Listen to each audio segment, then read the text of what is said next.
გუშინზე მეუბნება, შენ განცხადება დაწერეო და გავაგზავნიო მე იმაში და მე მოვლინ და გააკეთებენო ამას. ტალახი, რანდანაშლემი ჩამო, აი ტალახი იყო, ზუსტად აი ამოდენა, ვერ გავიტანი ორი დღე ტალახი. ყველასთან ნათხოვარი მაქვს.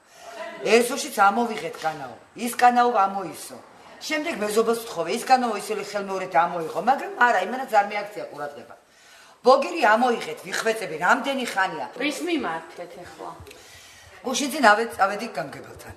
გამგებელმა მითხრა, განცხადება დაწერეო, დრას აჩვენ არ გვეკუთვნისო, საგზაო ვისაც ეკუთვნისო, ისინიო მოვლენო განცხადებაზე გადავაგზავნითო და შემდეგ ანუ თქვენ რას ვითხოვთ?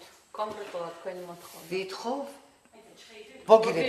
ბოგირების გაკეთებას. წყალი შემოდის სახლში, ხო? რა თქმა უნდა, წყალი შემოდის მუხლებამდე წყალი. ეს წყალი, კანაოს წყალი, ბოგირით ჩაკეტილი. ეს წყალი ყველა აბსოლუტურად მონაკვეთში ჩერდება ეს წყალი. და მოდის ჩემსკენ სულ ყველა აბსოლუტურად. მთავრობა ამისთვის არაფერს არ აკეთებს. ეს გადატრიალ, ეს გაკეთდა რამდენჯერ ასეთი მიმოქცევა წყლის ჩემთან. რამდენჯერ. წვიმის დროს გარეთ დგავარ, უკვე აღარ შემიძლია მეტი. განხილულია ყველაფერი, აი ეს ჩვენ თვითონ განვიხილეთ, მაგარ ძლიერი წვიმების შედეგად მართლა გადავიდა კოლექტორებიდან წყალი, ყველაფერი ღონისძიება მივიღეთ, გავსახეთ, გამოიყო ამაზე ბიუჯეტში შეტანილი იქნა ცვლილებები და გაკეთდება უახლოეს პერიოდებში.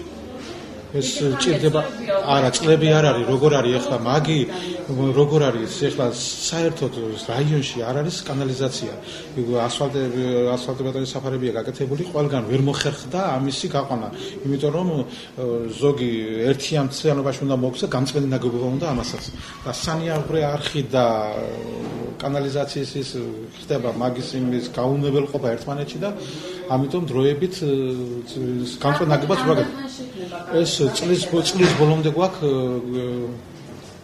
გეგმაში წლის ბოლომდე ყველგან ვერ მოახერხებთ მაგრამ აი ცენტრში ძირითადად ცენტრში ვინდა რომ გავაკეთოთ ეს